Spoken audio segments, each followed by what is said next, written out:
request Dr. K.K. Raut, Chairman, Institution of Engineers, Orissa State Center, Bhubaneswar, to give away the welcome address. Over to you, Dr. K.K. Raut.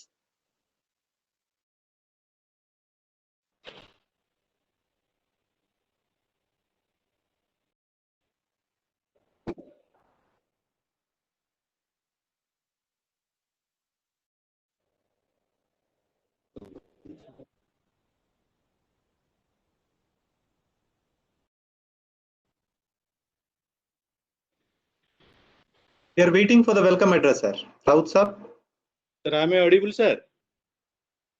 Hello. Yes, sir. You are audible, sir. You can start, sir. You are audible, sir.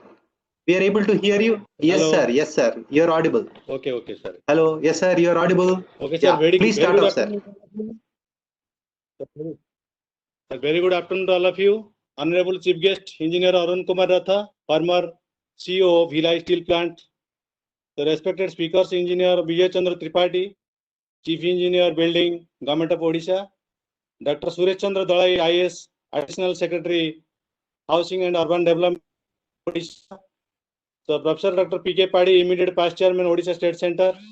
So, Engineer Srinivasan M, Executive Director, Technical, the Ramco Cement Limited. Engineer Anil Kumar Pillai, General Manager, Technical Service, the Ramco Cement Limited. So, our Honorary Secretary, Dr. Sudan Sekhar Das. So, all the council members, honorable committee members, academicians, students, ladies and gentlemen. So, I am extending a hearty welcome to our honorable chief guest, Engineer Arun, CEO, former CEO, Bhilai Steel Plant. So, on behalf of Odisha State Center, Bhubaneswar, I convey my gratitude and thankfulness to our honorable chief guest for accepting the invitation to grace the occasion as a chief guest. Once again, sir, I hearty welcome to you. Once again, sir, I hearty welcome to you in this webinar, sir. So, So, I you also extended my welcome to all of our respected speakers, Engineer Vijay Chandra Tripathi, Chief Engineer Building, Dr. Suresh Chandra Dalai, IS, Additional Secretary, Government of Odisha, Professor P.K. Padi, Immediate Vice Chairman, Engineer Srinivasan,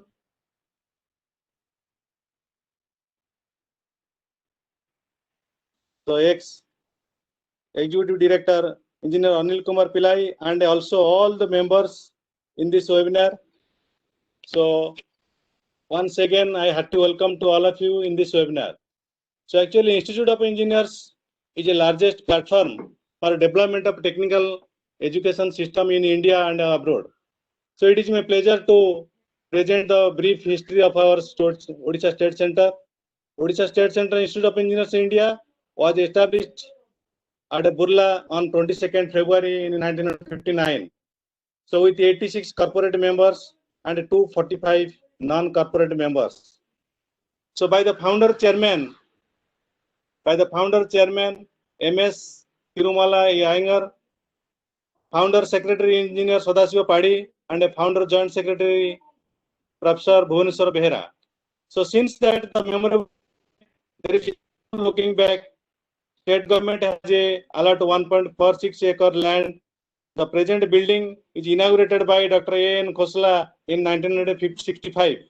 So from that day, all the activities of the Odisha State Center Institute of Engineers India with its 4 local centers are discharging to enhance the skill and knowledge of the engineers. So now the membership strength in Odisha is more than 10,000. So throughout the year, our center is involved in organizing All India Seminar, International Seminar, workshop, convention in 15 engineering divisions. So our past chairman, immediate past chairman, Dr. P.K. has decided a good, that is a role of engineer in making self-reliant India. So actually, it is a link to all branches of the engineering. So really, it is a very recent topic. So lastly, I hope that the address by our chief guests, address by our speakers will be very much useful and beneficial for the students, technocrats, researchers, and engineers.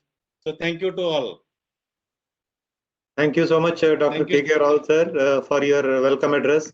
In fact, our executive director, Mr. E.J. Srinivasan, could not make it up, so he just sent a message to all of us. As far as this topic is concerned, it is very much a significant topic in the sense that if we have to be a self-reliant, if we have to make our contribution effective, then we need to give a lot of attention to research and development, being innovative, and a lot of activities has to be there. So though, because this being self-reliant is not a one-time achievement, it has to be a continuous process. And I am sure that the continuous learning that we have, because it was always believed that technology can only be developed from the other countries, but of late we have seen that there are a lot of technologies that are being implemented, especially if you look at the construction sector. I'm sure that Indian engineers, whether it is civil, mechanical, electrical, or any other branch, we have seen that they have made rapid strides. So with those few words, I would again be addressing and giving the details when my role of presentation would be coming in the subsequent this thing, because after other speakers would have spoken. So let me again invite Engineer Tripathi, Vijay Chandra Tripathi Saab, to address the gathering, who has joined us, in fact, in spite of his busy schedule. Our Chief Engineer from Odisha has joined us. So over to you, sir, for your address. We welcome you. Good afternoon, everybody. Chairman, Institution of Engineers, Odisha State Center, Dr. Rao, Secretary Dr. Das, today's chief guest, Mr. Arun Roth, Professor Padi, Dr. Dalai, Engineer Pillai, and Engineer Srinivasan of Ramco, the organizers, and all the participants who have joined through digital medium today. It is indeed a privilege for me to interact with you in this new normal.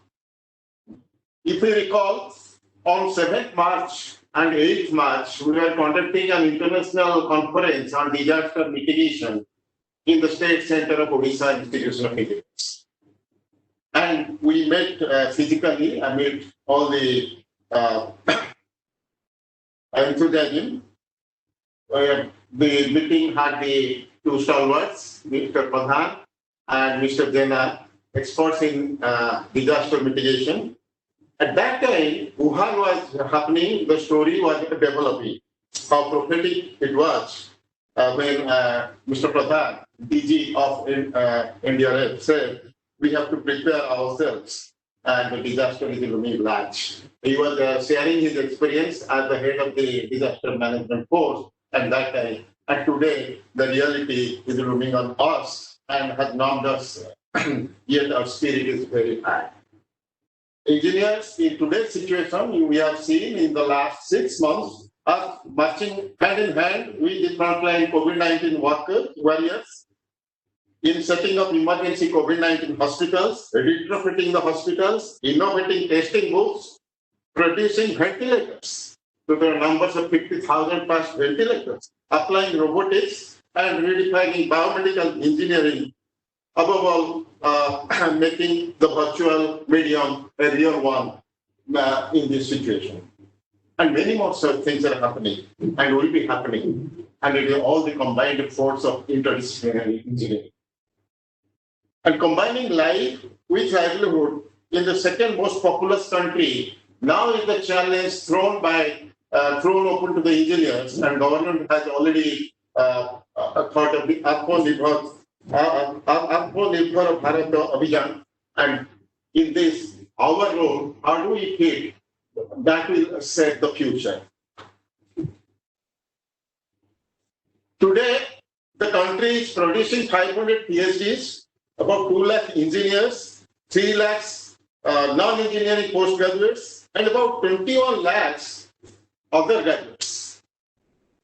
Imagine the population 130 crore plus, and this is the input, that is the coming of human resource, and that is our main resource, because unlike USA or Canada or other developed countries, do not have the resources of land and other natural resources per capita. So how to utilize this? That is most important.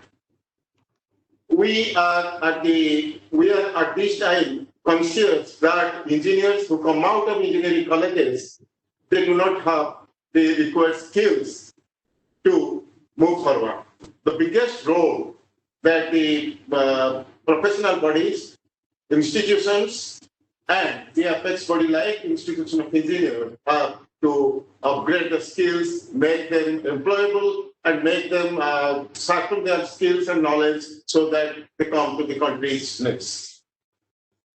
In 1955, our father of engineering, Sir Mukhyaundam Viswesvaraya, he enunciated that treatise on economics, and that is the source material for economics. And when he thought, he was also prophetic. 40 to 45 crore of people were then, and now 3 times the population. And that was called the planned economy and restructuring for India. Nothing has changed since then. If the basics remain the same, and the engineers' role, multidisciplinary interaction, interdisciplinary coordination, all these issues remain big and challenging today. We have that legacy, and we have to carry forward. Be it in government, be it in private sector, be it in the personal capacity, everyone has a big role to play to contribute his and her mind in making India Atmanirbhar. From my experience, I am telling a very simple thing. During the last 6 months, we are working on the virtual medium and over time. There is a medical college which is coming up, and the design was being, the structural work has already come up, and at that time, we thought to review the facility planning in multidisciplinary. We brought in all the MEP experts, the architects, the health facilitators, and when we saw that they were planning to go for another hospital, adjacent building, to house the operation theatre. Why OT complex? And it will be disintegrating the hospital, the integration will not be achieved. So by a lot of analysis over a period of 3 months, from March to March, April, May, 3 months, we cleared the operational policy, we devised the functional efficiency, and we could contain all the facilities, integrating the MEP and obviated the need for another building. You see, these are the small interventions that a structural engineer, a facility manager, and MEP engineers, where big people are there, including the HVAC, they can all come forward. And it has been so nicely calculated in the National Building Code of India. The concept of integration came in 2005, and 2016. They have refined that, and only thing we have to carry it forward. I wish the seminar all success. Thank you very much. Thank you, sir. Thank you for your address. And since I think the next speaker is not there, Engineer S.C. Dalai, so I would request our chief guest. I would also like to give a brief introduction of our chief guest, Engineer Arun Kumar, before he proceeds for his address. In fact, if you see Engineer Arun Kumar, he is the president, presently NIT Rourkela Alumni Association, and he has held various important posts in the industry, and he has been in various senior positions. He has graduated from NIT Rourkela in electrical engineering, and he joined Rourkela Steel Plant in 1982, and he worked till March 2010 for 28 years and 3 months. He was general manager project from March 2010 to December 2013. He became the executive director of project from December 2013 to March 2016 at TISCO Steel Plant, Burnpur. He was the CEO. He also took up the post of CEO of Durgapur Steel Plant from March 2016 to October 2018. And he also took up the position of CEO of Dalai Steel Plant from October 2018 to May 2019. And he was director in board of TRL Kirloskar Refractories Limited, formerly Tata Refractory Limited, from October 2016 to May 2019. And he was also the chairman of the board of M Junction Services Limited and he has got various honors and awards, distinguished alumnus awards of NIT Rourkela, and he was the best executive award of the Rourkela steel plant in January 1st, 1995. So this is all about today's chief guest engineer Arun Kumar Rath, who would be giving us his perspective on how to make India self-reliant, because our making our self, how what contribution engineers can make in making India self-reliant. Over to you, sir, Engineer Arun Kumar Rath, for the. Thank you, Anil. I think I'm audible. Yes, sir, you are audible. Okay, so can you just tell me how many participants are logged in? I'm not able to see that. Yeah, here online we have 108 participants who have logged in. Okay. And then we have some of them who have logged in through the Facebook also. So I would not be able to tell the Facebook till I. No problem. See, you know, it's. I mean, it's difficult to adjust to atmosphere where we're speaking to a camera, and nobody is there. So it doesn't create an environment of speaking to a large audience, but you have to be used to such type of environment, because this will continue. Even the pandemic will stop. I think this online, I think has arrived, and nobody can stop it now. Exactly. This is the way I think business. This will become business as usual as we move forward, and that's good. I am also having my own daughter working here, staying from home, working from home. I am able to see she is giving more time than what she was giving. In the office, and the productivity is increasing. She is getting all the food from us, and she is working without any sort of a tension. I mean, this is the thing, you know, pandemic has brought a lot of problems, and all of us are in tension when you also get the corona. But at the same time, it has brought a lot of opportunities also to us. I will never be united with my daughter if the corona is not there. She has come all the way from Hyderabad just to stay with me. It's a boon compared to what has happened in corona, as far as I'm not able to go out. But that's the challenges and opportunities. So I'm taking a little bit of time because I know two speakers are not there. So my time also has increased, I think. I mean, the 20 minutes I can little expand because you don't have the speakers. I am taking the liberty of speaking little more than the subject because I'm taking advantage of absence of the speakers. Oh, we welcome Engineer Suresh Chandra Dalai, who has joined us now. Welcome. Yeah, welcome you, sir. I think his address would be just after your address. Definitely. So I think I start, Dr. K.K. Rao, Chairman, Institute of Engineers, Odisha State Center, and Engineer B.C. Tripathi, my junior in NIT and Chief Engineer, Roads and Building, and Engineer S.C. Dalai, IS, Additional Secretary, Housing and Urban Development, and Professor P.K. Padhi, Immediate Past Chairman, Institute of Engineers, Dr. S.S. Das, Honorary Secretary, Institute of Engineers, Odisha State Chapter, and Anil, GM Ramco.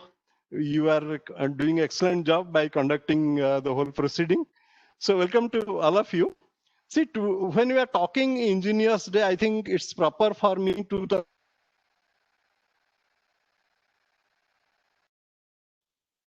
Visweswar, I have to take name before we start anything.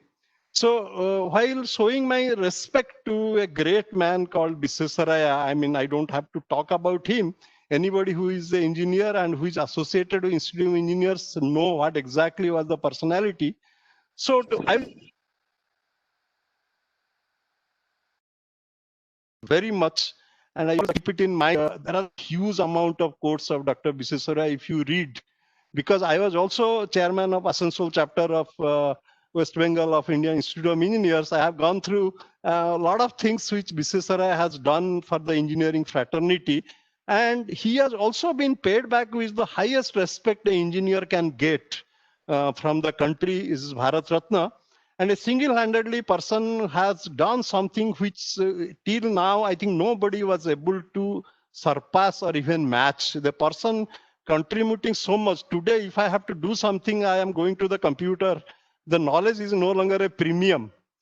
At that time, it was not a calculator, even not a calculator is there, but he has created dams after dams, designing the systems. Hyderabad, the water supply system and Suresh system, still it is working till today. And there was nothing except, maybe slide rule. I don't know whether 1900 there is a slide rule. and a draftsman, and not so much of a skilled people and not so much skilled professionals are with him. And not only he has to work, he has to create a team of professionals out of nothing. He has to create a lot of Viseswarayas, because one Viseswaraya is not sufficient to make a Krishnarasagar dam. It's not possible. If you look at the dam, seeing it, it's not possible for a single man job. He must have created a team where he must have built people. That's the greatness of, Sar Mukhyagundam Viseswaraya. And I will quote one of the quote. Something which cannot be bought or measured with money. I mean, everything cannot be done with money. The value which we give, the contribution which we give to our work or our service cannot always be, measured in a money. And if we start measuring everything on money, our contribution cannot be that great. And I think difference between greatness and the normal people is that something you add with your innovation and with your ideas, which is you are not being, looking at the money when you contribute. That's the way an engineer has to work. Coming to today's topic, the role of engineers in building self-reliant India. Every human being is unique, and so the nations, because I always am a strong advocate of the idea that you cannot just you cannot beat a country, or I cannot beat a person if I have to follow him. If I have to follow somebody, I will always remain behind. And if India has to beat, if you are talking of self-reliant, you cannot target self-reliance. You look at China, how they have taken the world. If you forget about what has been done with coronavirus and pandemic, to leave that portion of China, how they have lured the whole world. How they have lured the whole world. They're in the top of the world. Not only everywhere, they have lured the mighty nations of the world to bring all their manufacturing facility, even the innovation center, to operate from China. It's not a democracy, it's a dictatorship. Human rights is not a value. In spite of all these things, the most democratic country and most country which value human rights has stopped their manufacturing facility in their place and come running. What exactly has happened? Why China has become like that? I will just stop the discussion here. That's a question which you have to analyze if you have to target our country to become self-reliant. And when I'm talking of self-reliant, it is definitely not self-reliant, it's self-reliant plus. Nothing is called self-reliant. I have to be a giver if I have to be self-reliant. I cannot just feed myself. I should be in a position to give back to the world if I have to self-reliant. Either I give or I take. There is no neutral position in the world. Either I'm a giver or a taker. If I'm not a giver, I'm a taker. So that's the way in which we start our discussion. See, if we see what exactly is happening now, with gadgets taking much more and more pervasive to our lifestyle, 100 years back it was 1%. Now it is 90%. And what sort of a technology has entered into life? We have seen in pandemic, where everybody is not able to work, the Chinese app are gaining thousands of crores. What is the value of an app in human's life? Where we are going? And if you are talking of the app having a turnover of more than 1,000 crores from India, then what are you talking? What we are talking? What the technology is doing to us? People are not getting food and moving out of their home or their workplace, and somebody designed an app and he's able to reach everybody's pocket, and he's playing and he's getting a revenue of thousands of crores across the world. So the business has taken a different step, and the rules of the business has gone to a different level, which you have to admit. We are talking, or we are in the eve of a very great industrial revolution. That is, people are talking of Industry 4.0. If you talk of, we cannot just ignore what exactly is happening across the world. Maybe right now we are stuck up in handling a crisis, but the crisis is going to be over. It may take some casualty. Many of us may not be there in the end of this. Pandemic is over, but human race will never cease to exist. It will continue. That's the way things will happen. If you are talking of Industry 4.0, what exactly is happening? Because this is very much important for the context of India or the self-reliance, because it is not going to be the business which you are talking today is going to happen tomorrow. The whole rule is changing. The game is changing very fast, and we have to catch up the game. We cannot continue the way we are continuing today if I have to become self-reliant. I remember a occasion in '89 when Berlin Wall was getting broken. I was in Germany, and I was in an electronics farm. The person in the research laboratory of Siemens Germany in Nuremberg. And this person, while taking me out, showed me a building of around multi-storied building, maybe 20, 30 storied. He told me, Mr. Rath, you see the building.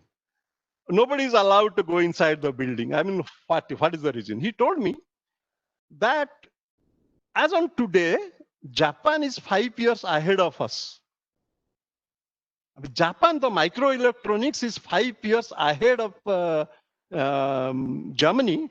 So we have put our best engineers into the building and giving them one target. In 5 years, you have to be progress 10 years of Japan, so that after 5 years, we will be 5 years ahead of Japan. That's the thing which is happening. Which if we believe that we follow the Western world and we go on doing improvements, we will be always behind Western world. Just see why Industry 4.0 is coming. I think all of you know what is Industry 1.0, 2.0. I'm not going to repeat, because I have come very close contact with Industry 4.0 and the philosophy behind it. When I visited Czech Republic 2 years back and participating in an international conference, I stayed for more than a week. So when I am talking of automation, when I am talking of robotics, everything sounds good. But what I found, why these people are going so fast in this sort of a thing, I will tell you the reason behind what exactly is happening. We cannot ignore it, but we have to notice it. We have to be alert that that is going to happen in the world. What is happening? See, in the whole country, in the Western countries, they don't have that sort of a manpower base which India is having. I saw in Czech an unmanned petrol station. What exactly is happening? A car is coming, there is a mark, you have to stop the car at that moment and just press the button to open the petrol compartment. And the whole robots are coming, opening the thing, and in the app you have already asked for how much petrol you have transferred the money, and the whole thing is coming and they inserted in your thing, and the petrol is coming and it's coming out and it's stopping, closing the thing. There is not a single person there, and you are going out. That's all. Now, why? Why do you automate a petrol station? Because in that country, nobody is interested to hold that pipe and put it.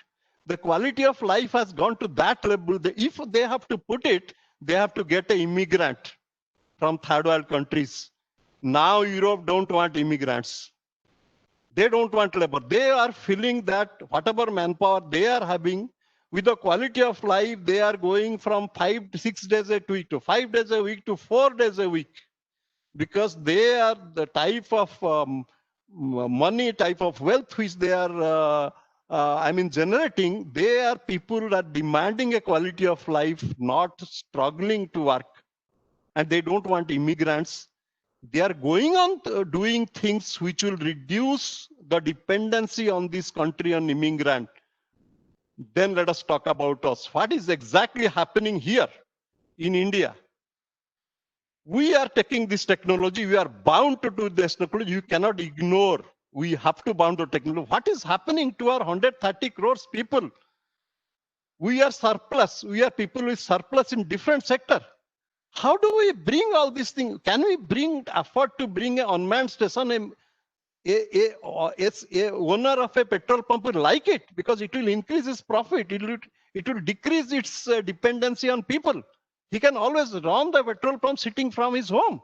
I can see from camera everything, but what is going to happen to our people who was doing it? That's a big question.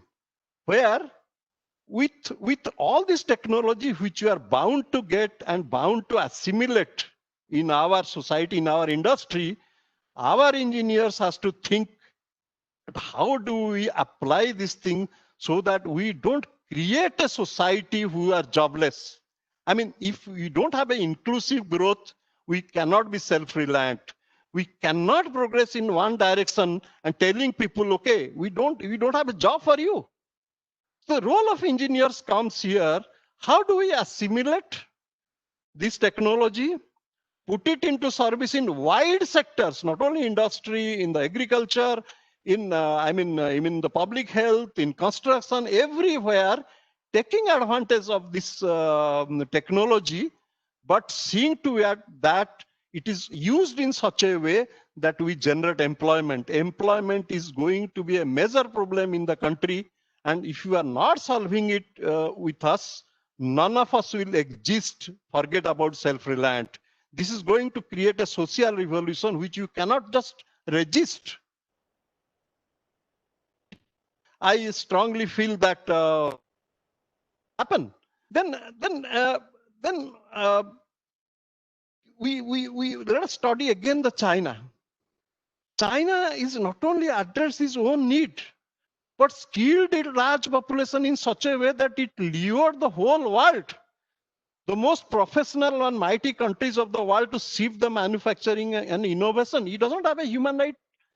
So it has happened though. Initially, after the world wars, the military expenditure had brought the industry into the fore. After that, the industry was running in its way. A small country, Japan, came. I mean, how do you see a small country, Japan, taking the whole world into its and competing with them and coming forward? How can happen? They worked on the work culture. They worked on the quality concept, keeping the technology. They assimilated all the technology of Western countries. They never avoided that, but they brought work culture. They brought quality system, and a small country of Japan came forward and dictated the whole world. The whole industry across the world changed the style of working and adopted Japanese style of working. China, another experiment similar to India, large manpower. The difference between Chinese labor and Indian labor, one of my friend who had built a plant in China was telling me that India is a cheap labor, China is cheap skilled labor.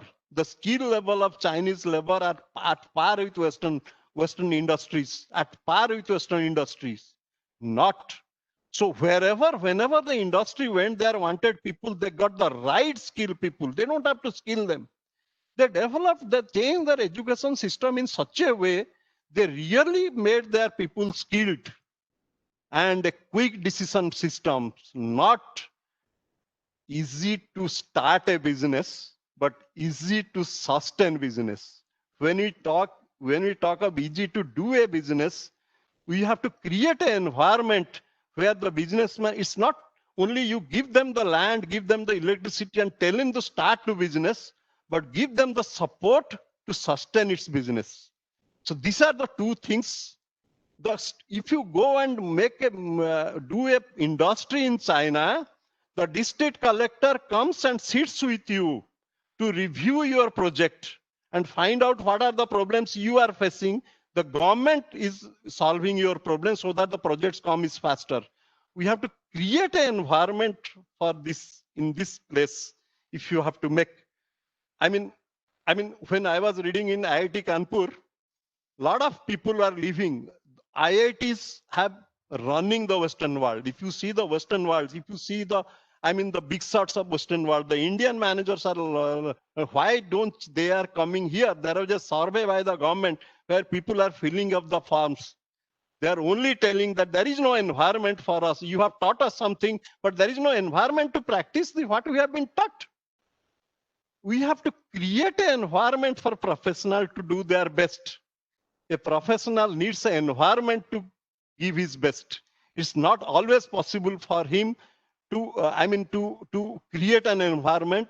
He always likes to have an environment, have a work culture where he contributes. This is another thing which India has to do. I am not going to specifics. I am talking in a macro way where India can put its, put its effort. The engineer cannot do. See what is happening now. Are the engineers are decision makers in this place, or they are only a techno-managerial tool in the hand of the, hand of the governance? I have seen in many cases the design based on a very sound technical principles are overruled because of maybe some populist decisions, maybe because of some ulterior motives where some of our engineer fraternity is also responsible for that. So until unless the engineers behave, they are having their confidence on their subject and confidence to stick to their subject, we, the engineers, cannot contribute to the society or the progress of the nation. The engineers has to be very thorough about their subject. After becoming thorough, they have to also stand to their convictions.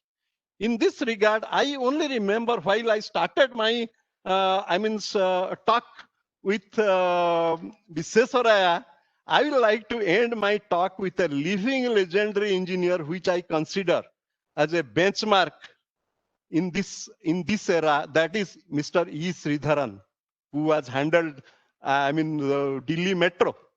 Quoting Sridharan, he's telling, be honest in your private and public life in such a way that you don't need to try hard to convince anybody.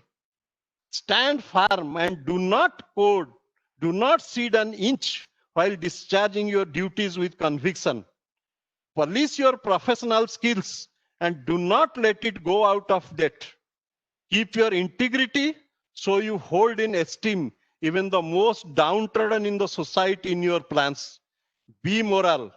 Follow habits that rejuvenate both your body and mind. India had a great heritage. We have got our value system and ethics.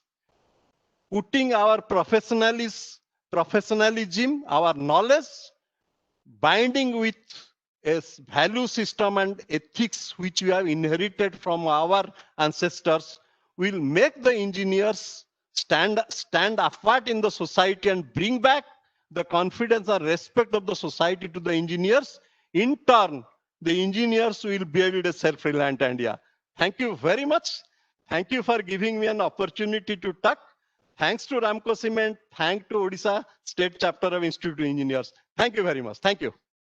Thank you so much, Engineer Arun Kumar Rath, our chief guest, who has given us a macro perspective of how to make India self-reliant. And he has also spoken about the importance of values and integrity and how do we create a climate for making India self-reliant. So thank you for that passionate talk of yours, sir.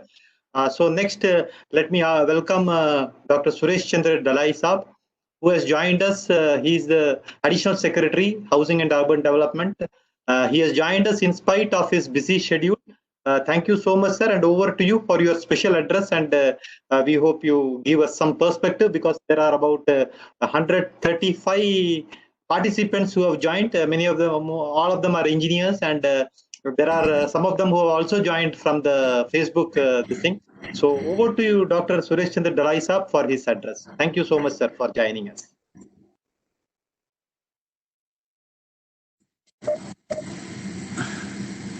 Am I audible? Yes, sir. Yes, sir. You're audible, sir. Good evening, everybody. And the chairman, Odisha State Center, Dr. Kumar Rao, other dignitaries on the dash of the dash. So I again, good evening, everybody. So this is, I think, on the eve of the Engineers Day. Of course, it could not be happened, but still, I am lucky that I have been invited to attend this meeting. I am again thankful to Mr. Pillai and the organization, that Ramco Cement. Actually, the topic today is the role of engineers in making self-reliant India. Is a good topic, and of course, this is the time. The topic is time oriented. It is the time that the topic we have chosen. This is the right topic in the right time. And it is most important during the pandemic situation, because in this pandemic situation, we have this meeting with VC through VC. So we have, I think we have joined so many dignitaries, and we can know each other.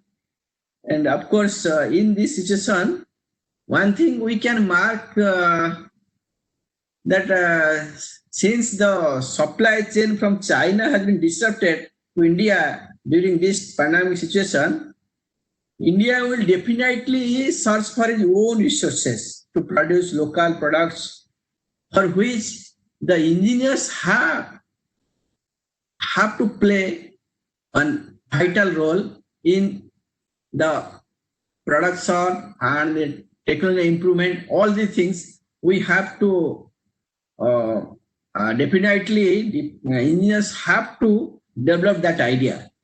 One thing that I can say, from the earlier we were fully depending on the foreign resources, starting from the production of needle to the aircrafts or the satellites.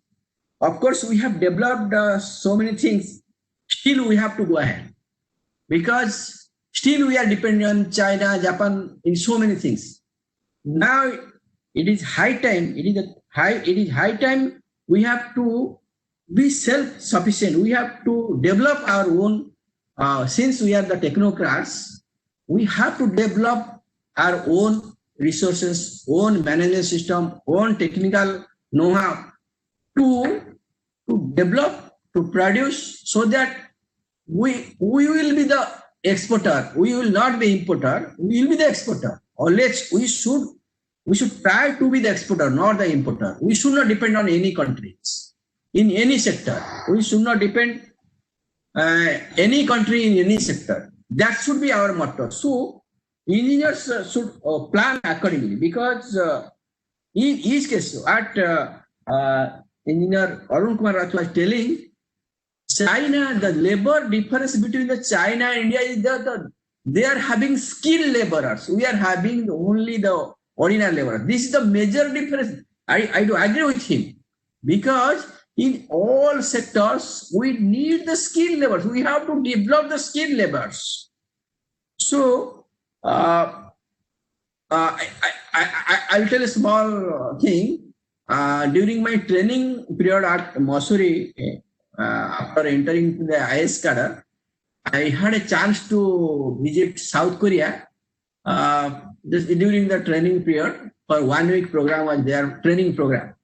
So I found one solid management plan, solid waste management plant I found there. And I was astonished that you will find there, you will not have a smell of that plant. From outside, you will think that this is a corporate office. I was astonished. Nobody was in it. All our Indian friends, those who visited, they were astonished that this is a solid waste management plant, but it is just like a corporate office. You can compare the same thing with us. So in that case, we have to always be self-sufficient in all sectors, skill development and productivity, competitiveness, and also in technology, we have to be the leader. In technology also, we have to. Of course, we have developed in many sectors, but not in all sectors. Thus, it is the time for the engineers, for the technocrats to make a roadmap how to come up with these problems, so that we will not never depend on the foreign resources. Of course, what Arun told, that there is some problem from the other side, from the management side, from the administrative side. But still then, always technocrats will always override. There is scope that technocrats will always override. So we have to take that advantage and we have to prepare. We have to prepare ourselves so that we will be self-sufficient in all sectors. With this, I conclude. Thank you.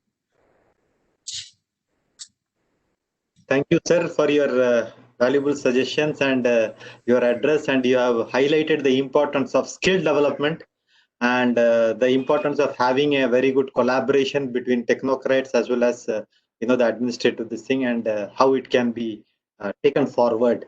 And that was a very inspiring address by you, sir. Thank you so much. And now let me take some time to show you some of the slide presentation so that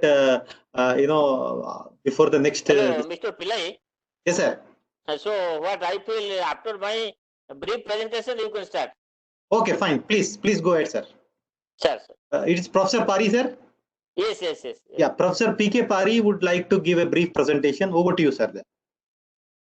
Thank you very much, Mr. Anil Kumar Pillai. Respected Chairman Dr. K.K. Raut, Institution of Engineers, Odisha State Center.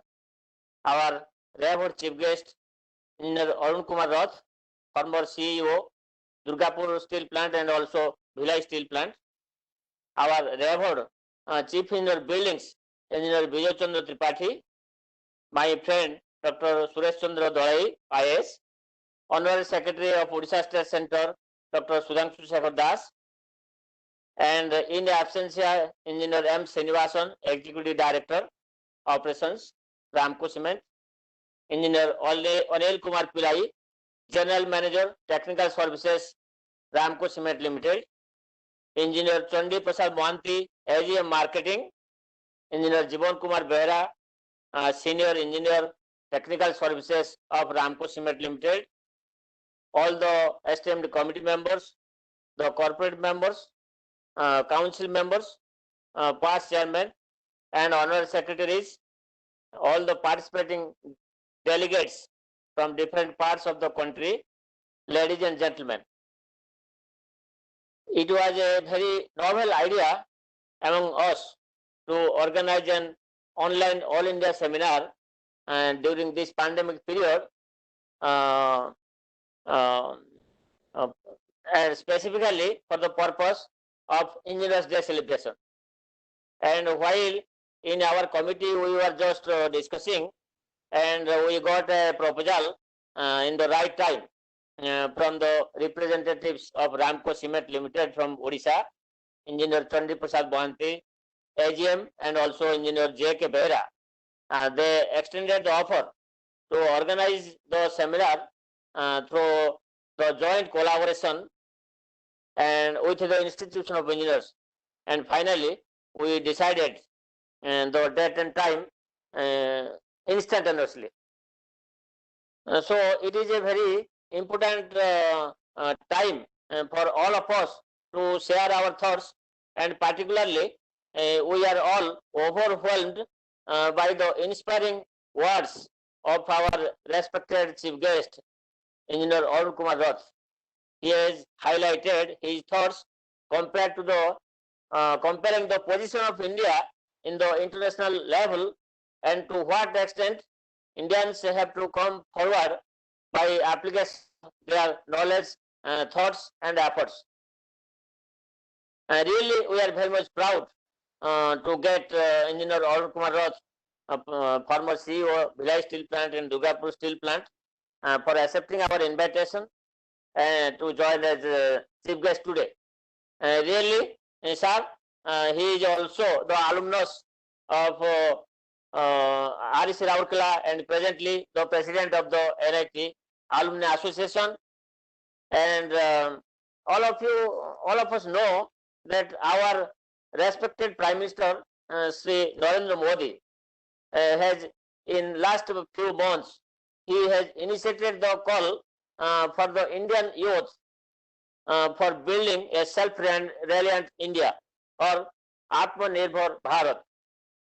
All of us know that engineering and technology are the key drivers in achieving the self-reliant mission, which is the central theme or core strategy of the country today. What is self-reliance? Basically, it means the reducing our dependency on imported products, including those from China. And if we compare in the international level, what commodities China is exporting and what percentage it is importing, and basically the magnitude of export implies the strength of one nation. So this self-reliant mission can only be possible putting the processes and systems in place to develop a large-scale, efficient and cost-effective domestic industrial ecosystem over a medium to long term.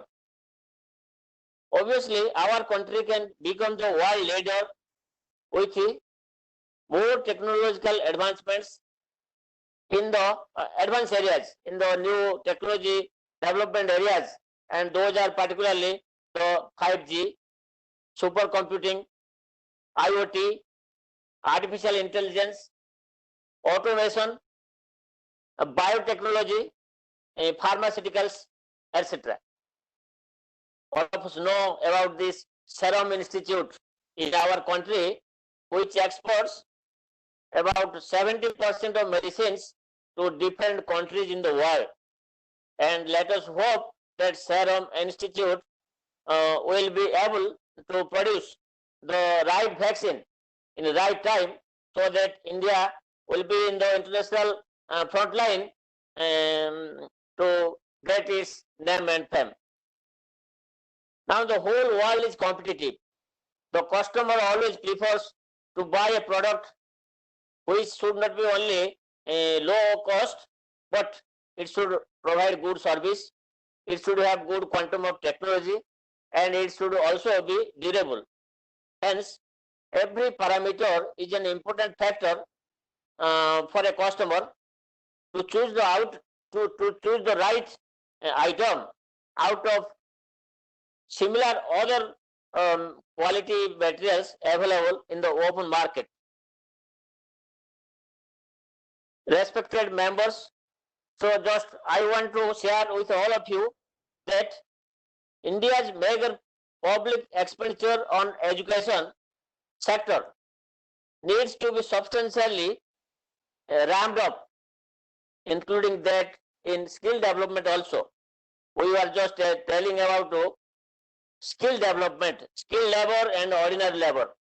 So skill labor is a very, very important component, and let us hope that under the leadership of our Prime Minister, the new national education policy is coming up, where this skill development has been placed as a very, very important factor in the students in the schools, colleges, and training institutes.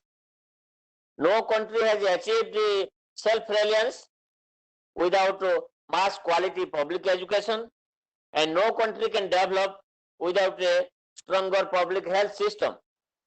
Hence, overall, I can summarize that with the quoting the words of our Chief Engineer B.C. Tripathi, and also the words of our Chief Guest, Engineer Arun Kumar. We need interdisciplinary approach. We need integration of thoughts, sharing of knowledge, training and retraining, and our emphasis should be on production and increase the export and minimize the import. And these are the ways by which we can move towards self-reliance India. Thank you very much. Thank you so much, sir, for your words on how to make India self-reliant. In fact, you have touched upon some of the important points on how how to make oneself competitive. Let me just give some of the few slide presentation, which will take under 5 minutes. Just to summarize, we all spoke about how to make India self-reliant. Technology will play a major role in achieving self-reliant India. New technologies to increase capacity, improve quality of products. Yeah. Yes, sir. So- not 5 minutes. Yeah. Please take minimum 10 minutes. Okay. Okay. Thank you. So yeah, thank you so much, sir. So it is a necessity to move towards a digital economy to progress faster, as we all are, as we have seen now, because we are using the digital this thing to interact with each other and making durable, reliable goods, as Professor Pari had just mentioned, keeping in mind that many of us should adopt it. And for that, we have to be competitive. We have to make products which can be bought by the customer. It has to be supported by the customer itself. So we need to give a lot of emphasis on research and development, science and technology, because without this, as all of us know, nothing can happen. We cannot become self-reliant. So that has to be there. Of course, innovation, without saying, innovation has to play a major role. How do we think innovatively? So these are some of the things. So many of the speakers were just emphasizing on the importance of skill development, and that is where we as an organization, we have taken a major initiative. Recently, we have also had a memorandum of understanding with the state government for setting up an Apex Skill Development Center for imparting high skill training in the construction and infrastructure sector. Because as all of us know, skill and knowledge are the driving forces of economic growth and social development for the country and the state.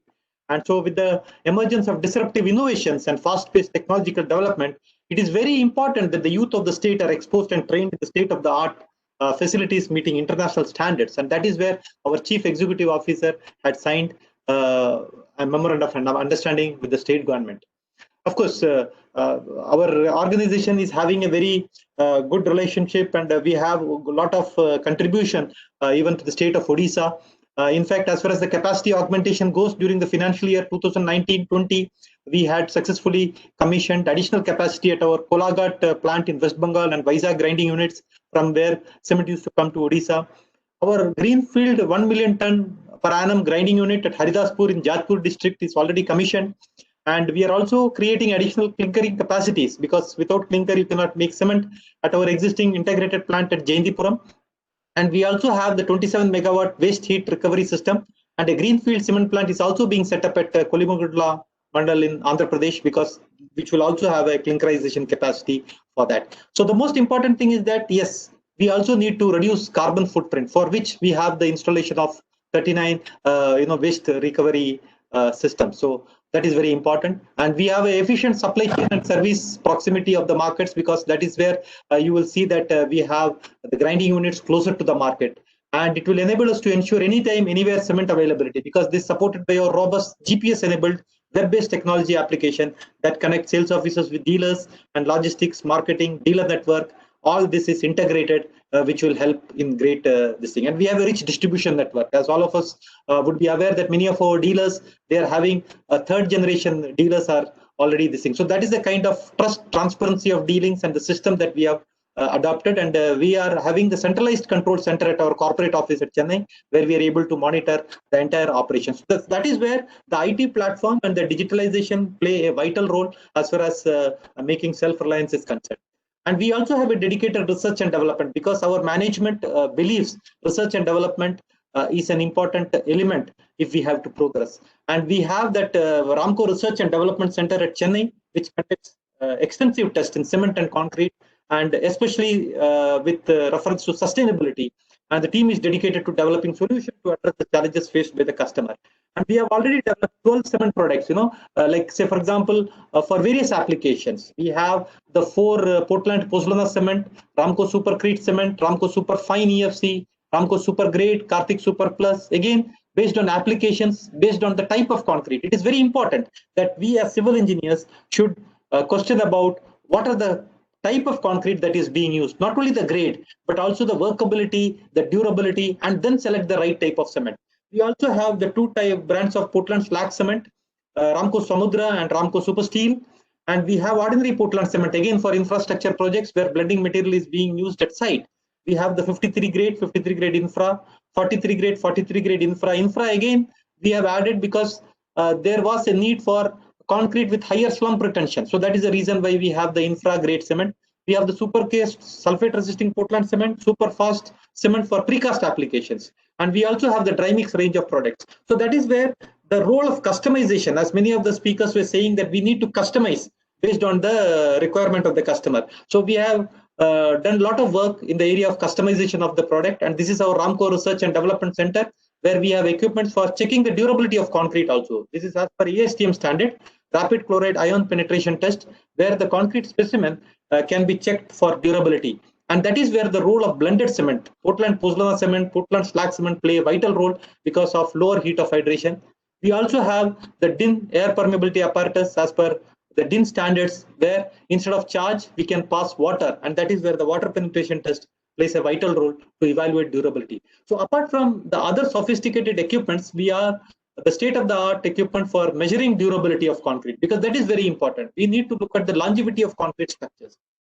So our co-partnering with customers, that is very important, because we need to have a very good collaboration with customers so that our R&D can be used for addressing the solution of the customers. So that is where our R&D expertise and our various products help in resolution of many challenges of the customers. So these are some of the major construction organizations within the country who had very good collaboration with us. We have Larsen & Toubro, of course, which is executing number of projects across the country itself, across the world, and they have been taking our cement for many of the infrastructure project, ITD cementation, and many of the projects in the eastern part of the country. Even in the state of Odisha, we have a good collaboration with IIT Bhubaneswar, where many of the work is being executed, and many of the infrastructure projects in the state of Odisha, in Kyonjar, and even in the smart city development, we have been able to collaborate and with our various types of cement and addressing various kind of this thing. Apart from this, we also have a very good corporate social responsibility team. We always are in the forefront whenever there is a natural calamity or in pandemic also. We have been able to partner with various state government, and we have been able to help them in ensuring that the basic amenities such as water, shelter, food, and ration kits to needy families in villages around our operation, by collaborating with district collector, police, public health department, and panchayat. In fact, with the state of Odisha also, we have been able to give a lot of contribution. Even near our plant at Haridaspur, Odisha, we have been able to set up a lot of isolation center, especially during this time of crisis.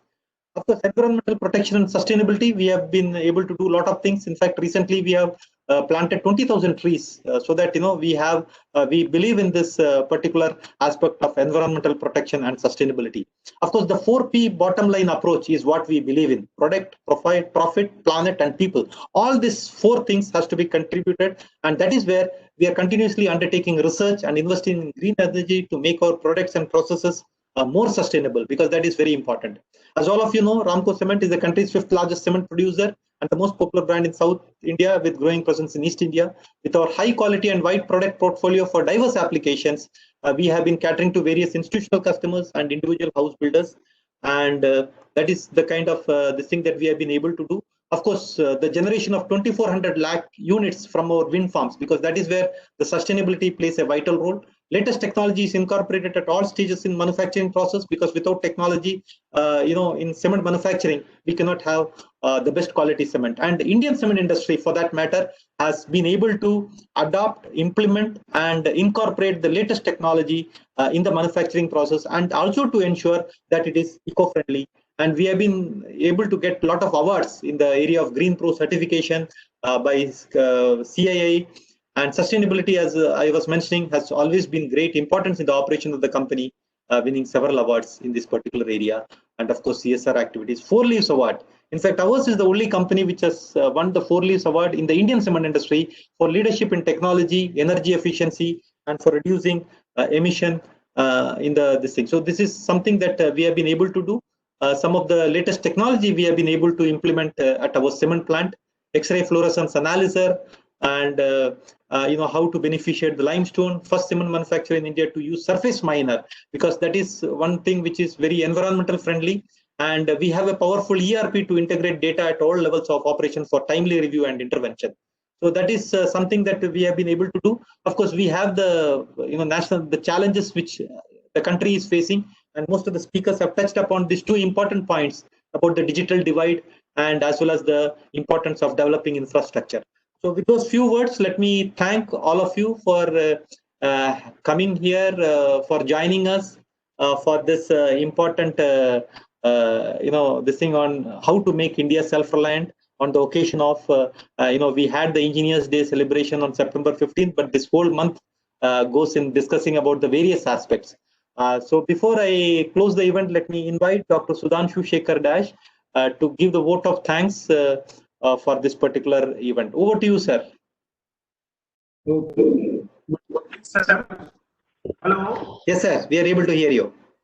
Good evening, sir. Good evening, sir. At the outset, I am thankful to our Central Chairman, Dr. K. Raut, and our immediate past Chairman, Dr. P.K. Padi, for their initiations to conduct this topic on the eve of Engineers Day, which we could be able to make it success. And I must thankful to Dr. Tripathi and Dr. S.C. Dalai, who were the committee members of our civil division from our state center.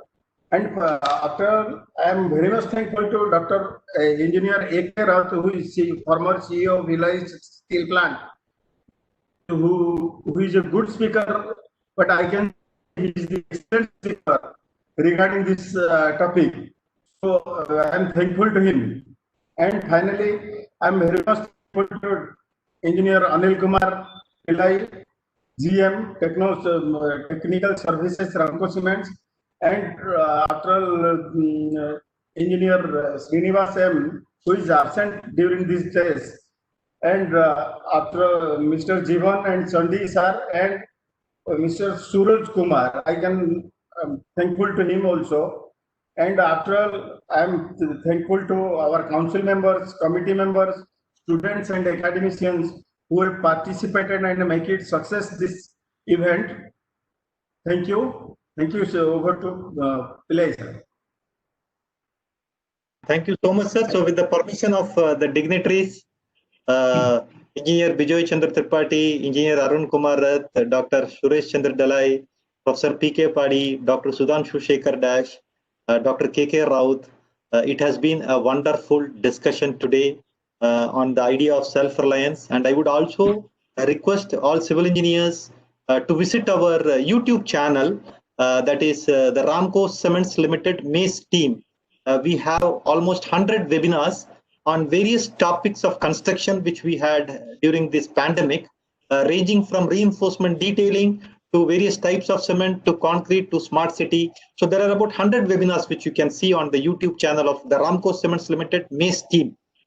So you can log into the YouTube channel and view them. And with those few words and with the permission of all the dignitaries, let me sign off from today's event.